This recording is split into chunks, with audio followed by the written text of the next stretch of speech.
Buenos días, internautas. Bienvenidos a este podcast de Hablemos de Linux.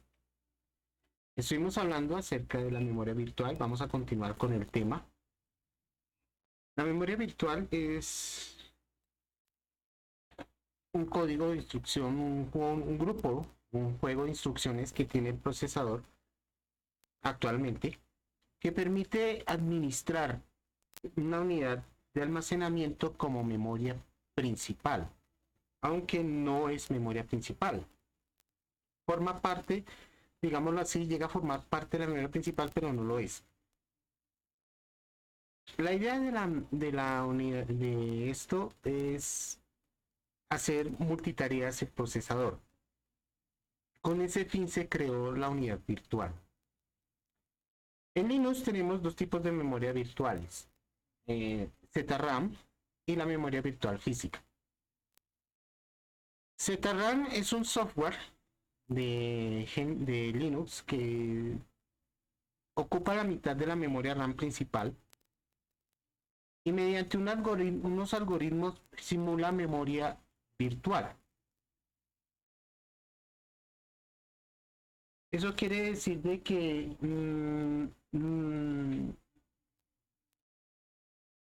se ocupa un espacio en la memoria RAM para simular memoria virtual. Pero eso no es buena idea. ¿Por qué? Porque cuando tú estás trabajando en tu equipo, va a llegar el momento en que tú llegas al límite de la memoria de la ZRAM y el equipo empieza a trabajar lento. Lo digo ya por experiencia. Yo lo utilicé por 3 meses y créame, después de un tiempo tú te cansas porque llegas al límite y empieza el computador a trabajar muy lento, demasiado lento. Entonces, eh, no es aconsejable. Aparte de eso, porque les digo que tampoco es aconsejable. Resulta que las boards de sus equipos, bien sea torre, bien sea todo en uno o bien sea portátil, eh, tiene incorporado en la board, está incorporado la GPU o tarjeta gráfica. Entonces, aparte de que tú llegas y colocas el procesador normal, común y corriente, internamente las boards traen la GPU o tarjeta gráfica. Resulta que la tarjeta gráfica comparte memoria RAM con el procesador. Y ellas normalmente se toman 1 GB o 2 GB en memoria RAM. Lo que te queda es para trabajar. Ahora, supongamos que ese espacio que te queda, la mitad la coge el ZRAM. Entonces ya no tienes mucho espacio para trabajar. Esa es la desventaja de ZRAM. No te deja espacio para trabajar. Y empieza el equipo a sufrir y a volverse lento y a caerse el sistema. Y créeme que eso no le da un buen aspecto a ningún Linux. ZRAM no le da ningún buen aspecto a ningún Linux, porque definitivamente el equipo no rinde igual. La siguiente es, ya digámoslo así, es la memoria virtual física. La memoria virtual física ya sí trabaja directamente con una unidad de almacenamiento y con los códigos que trae el procesador. Como me dijimos anteriormente, desde el 286 existen esos códigos. Obviamente que a medida que se ha ido ampliando el procesador, a medida que ha ido avanzando, el procesador también ha ido mejorando los códigos de la memoria virtual. Y ustedes dirán, pero ¿por qué la memoria? ¿Por qué usar memoria virtual? Muy simple, porque es que la memoria RAM es muy pequeña. Aunque tú consigas una memoria, digamos, de 64 gigas en tu equipo, mm, va a llegar el momento en que tú necesites más memoria para trabajar.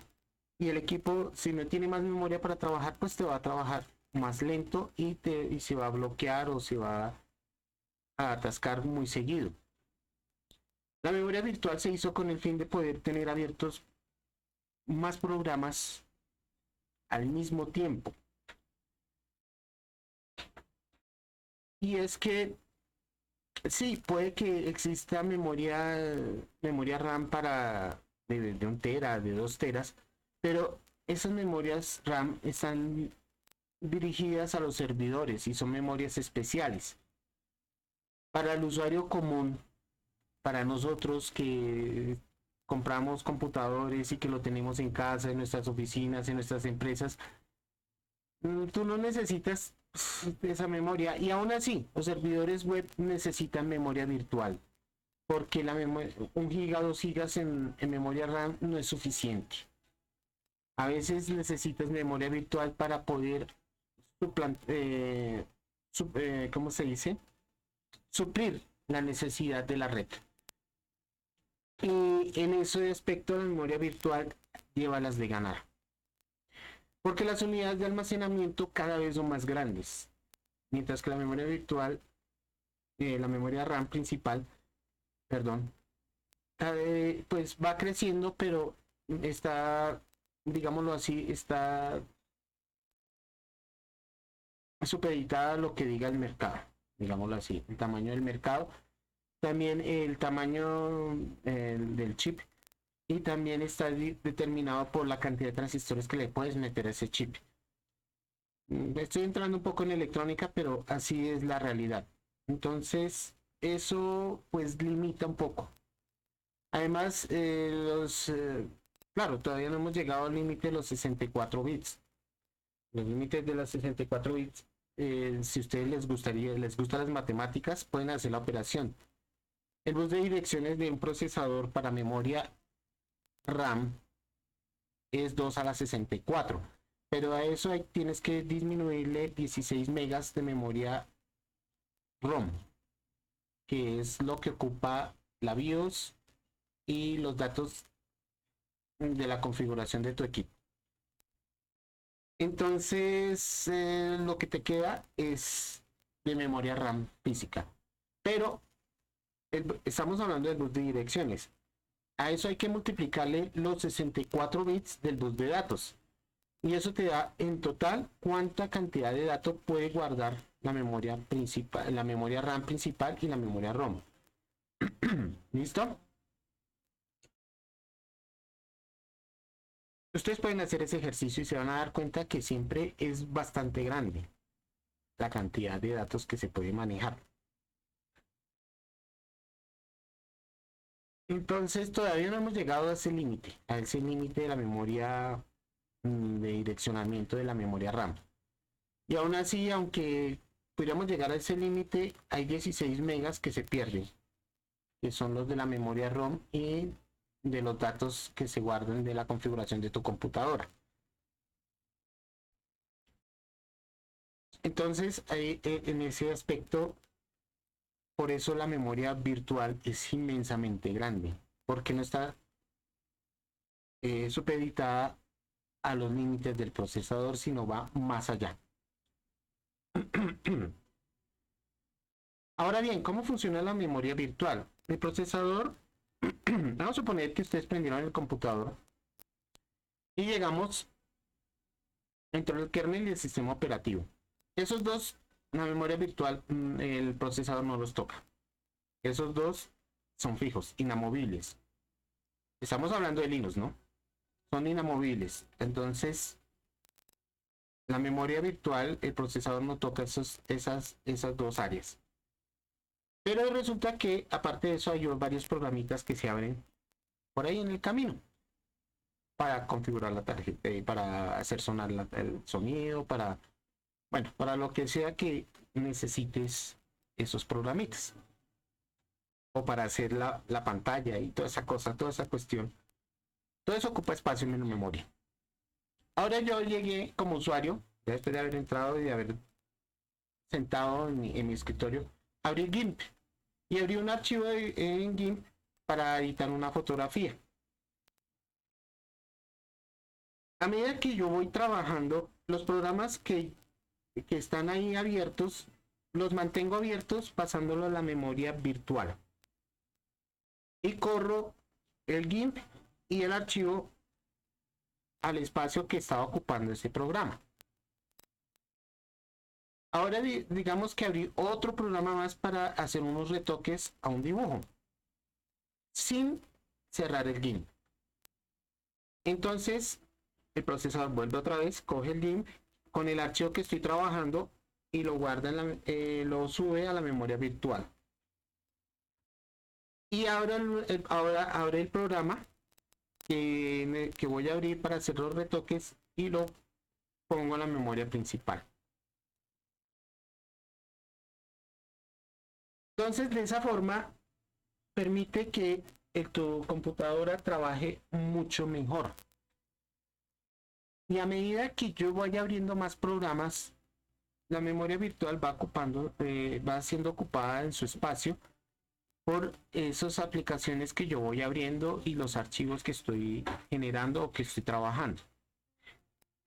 Y luego cuando voy cerrando esos programas y voy cerrando esos archivos, la memoria virtual se va desocupando hasta quedar en ceros nuevamente. Y eso va a mejorar la forma de trabajar. Por eso se llama multitarea. Esa función se llama multitarea, pero fíjense que es una buena función, es una buena opción. Ahora bien, en memoria virtual yo te aconsejo sí te aconsejo que coloques una unidad aparte, porque esa unidad aparte, particionada como memoria virtual, el procesador la va a poder trabajar libremente. No va a tener que esperar a que te pida, digámoslo así, permiso de otras aplicaciones que estés manejando en ese momento con tu unidad principal de almacenamiento. Entonces va a trabajar libremente con el procesador, así que esa función va a ser mucho más rápida, mucho más potente, porque esa unidad está dedicada exclusivamente como memoria virtual y el procesador va a poder acceder a ella rápidamente sin tener que esperar a que baje los archivos que pidió primero. Bien, ¿de qué tamaño puede ser mi memoria virtual? Mi memoria virtual puede ser del tamaño de la memoria principal, mínimo, y máximo el tamaño que yo quiera. Aquí es en donde yo voy a ser puntual. Entre más grande sea la memoria virtual, muchísimo mejor es para ti. ¿Por qué? Porque vas a poder abrir una gran cantidad de programas al mismo tiempo y vas a poder disfrutar de tu equipo muchísimo mejor. Te lo digo por experiencia porque ya yo lo he venido trabajando ya por 8 meses y créame, es espectacular el trabajo que se logra con este sistema. No te aconsejo que lo utilices en otras cosas, no te aconsejo que lo hagas en el mismo disco duro porque tiene que esperar a que el archivo, lo que esté trabajando en ese momento el disco duro, haya pasado a la memoria principal. Es mejor que esté libre, la memoria virtual esté libre en otra unidad aparte y ya ahí sí podemos decir que puede trabajar muchísimo mejor. Bien, entonces hasta aquí es el podcast de hoy. Espero que les haya gustado. Cualquier cosa que necesiten y requieran, estoy para su servicio. Y cualquier pregunta que tengan, por favor, déjenla en sus comentarios que en un próximo video contestaré sus preguntas. Que pasen un magnífico y espléndido día.